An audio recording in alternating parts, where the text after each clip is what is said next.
Nuestro visitante. Sí, no debía haber dicho la siniestra, pero es la forma básica. Está visitándonos el expresidente y le agradecemos muchísimo. Alberto Fernández aquí se arrimó a los estudios del Destape hacía mucho tiempo y a él le consta porque cuando somos insistentes en esta producción somos insistentes.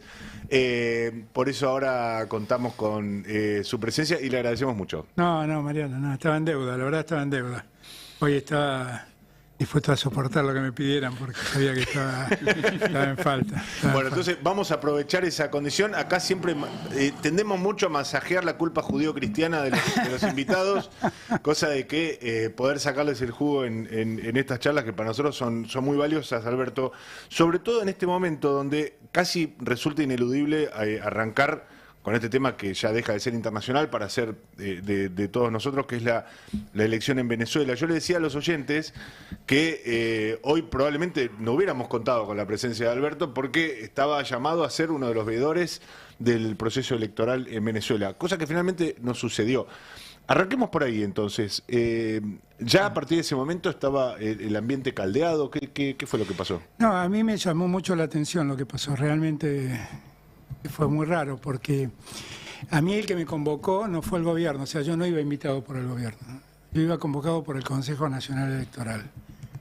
Y el Consejo Nacional Electoral selecciona gente a los que invita como veedores. Y yo tenía todo previsto para viajar, inclusive yo había avisado que iba a viajar unos días antes para poder hablar con todos, para poder hablar con la oposición, para poder hablar con el oficialismo, en la idea de que si había algún tema que por ahí se podía resolver y podía ayudar a resolverlo, que me lo hicieran saber que yo quería operar como una suerte de canal de transmisión. Y repentinamente me llamó el gobierno y me dijo que preferían que no fuera. Y entonces dije, pero, bueno, ok, digo, yo no voy, pero explíquenme por qué. ¿Quién del gobierno llamó? El gobierno, vamos a decirlo así. ¿El gobierno argentino o el gobierno venezolano? No, el gobierno venezolano. Entonces me dijeron, no, porque tú has dicho que te has sumado a las cosas que dice Lula. Y yo me quedé, ¿qué dijo Lula? No, vos como Lula decís que si Maduro pierde tiene que aceptar la derrota. Le dije, mira, la verdad es que hice un reportaje de 1 hora.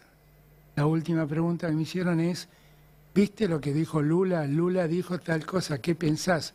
Y yo la verdad es que no encuentro ninguna otra respuesta a decir, bueno, si el que gana, gana, el que pierde, pierde, es una democracia. Bueno, no, lo que pasa es que Lula y Petro se han... Y entonces me empezaron a dar toda una explicación que para mí fue insólita. Y dije, bueno, ok, no hay ningún problema, yo no voy. Ahora, todo el mundo sabe que estaba viajando, simplemente busquemos cómo se explica esto. Y yo lo pongo en el contexto de vos, me acuerdo el viaje a Francia, comparé con Macron, participaste de la primera reunión que hubo, oficialismo, oposición, para que se hagan las elecciones en Venezuela. Absolutamente, no, y trabajé todos estos años para llegar a este punto, y la verdad es que veníamos muy bien, porque se hicieron las elecciones municipales y no hubo ningún ruido. Se hicieron las elecciones gubernamentales, no hubo ningún ruido. El oficialismo perdió 8 estados. Perdió el estado donde nació Chávez y donde el candidato era el yerno de Chávez, y lo perdió y no hubo ningún cuestionamiento. Y yo esperaba que ocurriera del mismo modo en la elección nacional. Pero llegó la elección nacional y bueno, yo cuando me dijeron esto, para terminar la historia, de que no viajara, dije, bueno, yo no tengo ningún problema, simplemente díganme cómo se explica esto porque es difícil de explicar. Entonces me dijeron, bueno, aducí que hay un problema de agenda. No, porque yo estoy viajando 5 días antes, o sea, yo no puedo decir que tengo un problema de agenda habiendo tenido que viajar 5 días antes, no. Yo, discúlpenme, yo voy a decir lo que pasó. Y fue lo que hice.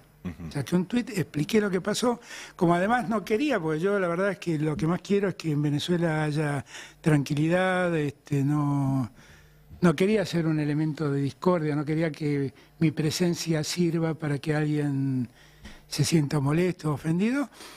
Decidí no viajar, porque lo que más me importaba era que la elección transcurra sin problemas. Bueno, desde ese propósito de que la elección transcurra sin problemas a hoy, hasta donde yo había leído, se produjeron 14 asesinatos. Todavía no hay una entrega consistente de la documentación que han pedido los organismos internacionales, los veedores, el Centro Carter y demás. Las páginas están caídas. Bueno, la situación parece estar cada vez más lejos de ese propósito de unas elecciones tranquilas y demás. Todo parece bueno, las elecciones ya no son tranquilas. El día de la elección transcurrió con total normalidad. No hubo problemas, no hubo cuestionamientos, no hubo denuncias de nada. Pero ahora ya la situación es un poco más grave. Yo acabo de subir un tuit porque me llegó el informe de Naciones Unidas, donde Naciones Unidas ya habla de 6 muertos, habla en ese momento, y habla de graves violaciones a los derechos humanos y, bueno, nadie quiere semejante cosa para Venezuela. Me imagino que habrás estado en contacto en estos días, porque bueno, ya está algunos bien conocidos tuyos, ¿no? Marco Enrique Sominami, está Celso Amorín, está creo que Samper, bueno, no sé, estuviste Hablé con todos. Recibiendo información. En estos días estuve hablando con todos, con el que más hablo por amistad, por cariño, por vínculos con Marco Enrique Sominami, que veía exactamente lo mismo que veía yo. Veía que inexplicablemente, cuando llegaba el momento de los resultados, se dilataba. Hay que tener presente que Venezuela tiene un sistema electoral electrónico, con lo cual la capacidad de conocer el resultado es casi inmediata. Bueno, se demoraron casi 6 horas en dar a conocer el resultado. Sí, hablaron de un hackeo, ¿no? Pero hablaron de un hackeo cuando apareció todo el problema, porque si hubieran dicho, miren, nos estamos demorando porque hay un hackeo, tal vez podríamos haberlo entendido. Alegar el hackeo ex post es un poco... Suena raro. Ayer Durán Barba dijo en este programa que le generaba tantas dudas los números del oficialismo como los números que difundía la oposición. Y bueno, cuando no hay números, todos los números son dudosos. Tiene razón Durán Barba. Cuando no hay números, todos los números son dudosos. O sea, porque lo que pudo haber sido una imprudencia, una actitud descalificable del gobierno,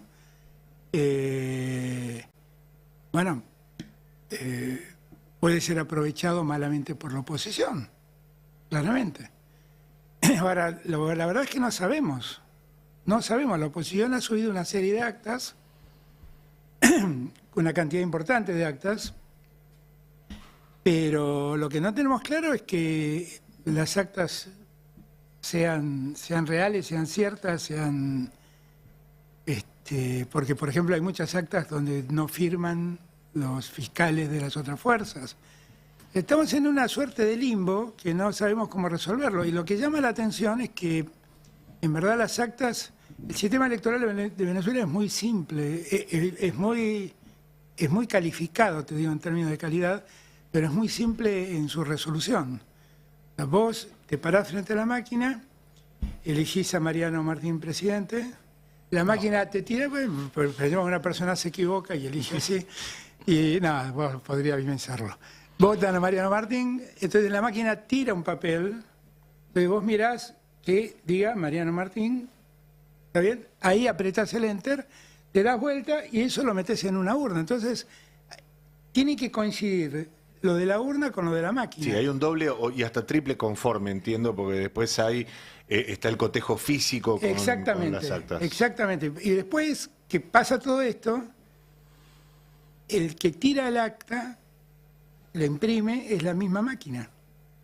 Por eso no se entiende por qué se demora tanto. La OEA cuestionó cuando fueron las elecciones en Bolivia, habló de fraude en Bolivia cuando Evo había obtenido la reelección y justificó el golpe de Estado. Después se demostró que las elecciones habían sido legítimas y que no había ninguna señal de fraude. En Venezuela la OEA vuelve a hablar de fraude histórico. ¿Se le puede creer? No. Yo me quejé mucho, ayer hablé con Luis Lacalle y le dije, no pueden pedir que la OEA haga esto, porque la OEA está totalmente descalificada y con Almagro al frente está mucho más descalificada aún. para la descalificación que tiene, que personalmente, bueno, lo dijo también López Obrador ayer, o esta mañana, no me acuerdo cuándo fue, que la OEA no podía definitivamente ser un árbitro imparcial porque todos dudamos de ella. Y la verdad ya a esta altura todos dudamos el sentido de la existencia de la OEA, no sabemos para qué sirve. Pero después de lo que pasó en Bolivia, no, la OEA no puede ser voz autorizada para nada. Ahora, es muy dramático, Alberto, una situación donde Perdón, porque sí. no sé si lo dije. Yo ayer lo llamé a la calle Pou y la calle me decía, pero ¿y a quién recurro? Digo, bueno, no sé, buscate otro, pero la OEA no es a quien tenés que recurrir. No está claro que está totalmente descalificada, Claro, pero digo, desprestigiada. la OEA descalificada, desprestigiada. El oficialismo adquiriendo cada vez más rasgos de autoritarismo, de autocracia, de eventual dictadura, de autogolpe. La oposición, históricamente, bueno, María Corina Machado, también con ese sesgo golpista que la atravesó en buena parte de su carrera política. Buena parte de los países que están observando esto, como Estados Unidos, diciendo, bueno, nosotros queremos que se vaya lo antes posible Maduro. Es decir, es difícil asirse de algo tangible, de algo creíble, de algo confiable para encauzar este proceso.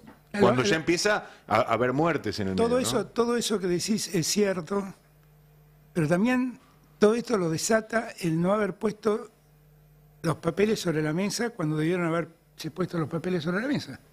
O sea, debió haberse dicho, este es el resultado y acá están las actas. Y que se hubiera terminado la discusión. ¿Rusia o China tuvieron acceso a información privilegiada de esos resultados o solo convalidaron la elección? No, bueno, yo creo que ahí hay acuerdo, como los dos lo dicen en su declaración. La declaración son los tweets que sacaron los dos gobiernos, hablan de una relación estratégica, igual que Irán, donde dice, bueno, no me pregunten nada, Cuba, no me pregunten nada, ganó Maduro. Porque tengo una relación estratégica. Creo que es eso lo que están, así debe entenderse. Para quienes no nos están mirando en este momento, pero escuchan, seguramente ya habrán sabido, estamos con Alberto Fernández aquí en el estudio del Destape, y yo no quiero incurrir en una indiscreción, pero bueno, una razón para llegar un ratito después del horario que habíamos conversado tenía que ver con una charla telefónica. Yo no sé si tiene que ver con esto, podemos referirnos a eso. No, hablamos de todo, porque somos amigos, pero lo tocamos el tema. Sí, con Pedro Sánchez. Sí, pero fue una charla intrascendente. Es una charla como entre dos amigos que dicen que locura todo lo que está pasando. Es eso, no es más que Asumí que quizá tendría que ver específicamente con el tema, digamos, porque todo lo que estamos mirando es qué desenlace puede tener esto. Entonces digo, bueno, me tomé de eso para ir a esa pregunta que me parece que es lo pertinente también en este momento, saber cuál es el desenlace, hacia dónde se va.